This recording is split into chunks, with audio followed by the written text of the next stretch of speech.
The Vigilant drifted through the void, broken and scarred. Debris floated past its shattered hull, each fragment a reminder of the battle survived, and the one still to come. But the silence was not peace. It was the breath before the storm.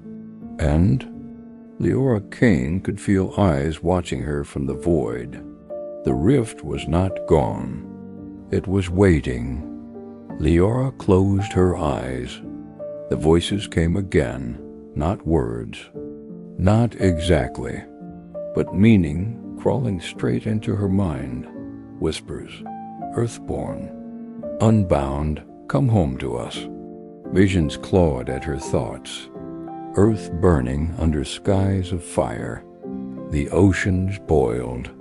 Cities crumbled. Humanity erased. The rift wasn't just watching her. It was showing her the end. On the bridge, cadets shouted over each other. The alarms screamed. Bulkheads trembled as constructs hammered at the hull. One cadet cried out, "They're inside." "We can't hold them," another whispered in terror. "We're already dead." Fear spread like wildfire. Even the strongest began to falter, and Liora felt their fear feeding the rift. She stood frozen, her hands trembled. The rift's visions coiled around her, whispering of failure. Maybe she was the doom of humanity. Maybe that warning, "Do not engage," wasn't a threat to others, but a warning about her. Her breath caught in her chest. If she lost control, would she save Earth or destroy it herself? But then she remembered Earth, her mother's voice calling her name, her father's laughter, the stubborn will of humanity, the people who refused to kneel even when the stars themselves turned hostile. She straightened. Her eyes burned with light. "No," she whispered. "I am not your weapon. I am Earthborn." Her voice cut through the panic. "We stand. We fight. Humanity endures." The cadets looked up. Their fear cracked, replaced with something sharper. Hope. The void split wide. The rift swelled until it devoured the stars, jagged and alive. And then it stared back. A colossal shape moved behind the veil. Not a ship, not a swarm. Something older, something vast. Its eyes, if they were eyes, locked onto Liora. Whisper booming across her mind, "Child of Earth, you are ours."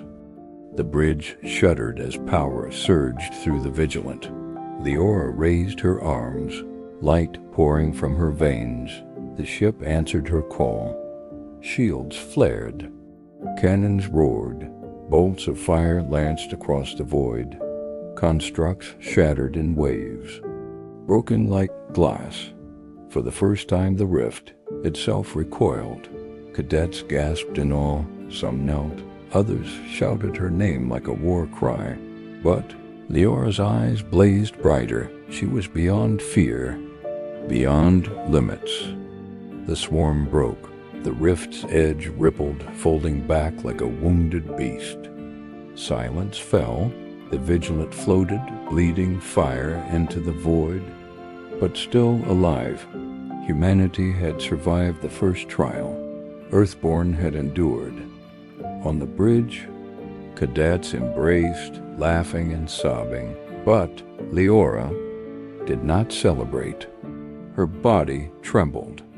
Her veins still burned, and in the silence, she still heard the rift. A voice curled in her mind, louder than before. Not soft, not tempting, but a promise, whisper echoing like thunder. "You cannot kill what was never alive. We are endless, and we are coming." For Earth, her breath caught, this was not an end. This was only the beginning. Liora Kane stood at the shattered viewport, staring into the dark wound in the stars. The galaxy had tried to warn them. Do not engage. But humanity had never obeyed warnings. The rift stared back, and humanity would not blink. This was Part 8 of the Earthborn Chronicles. Humanity's first battle is over, but the war has only begun. Subscribe now, because when the rift returns, you'll want to be here.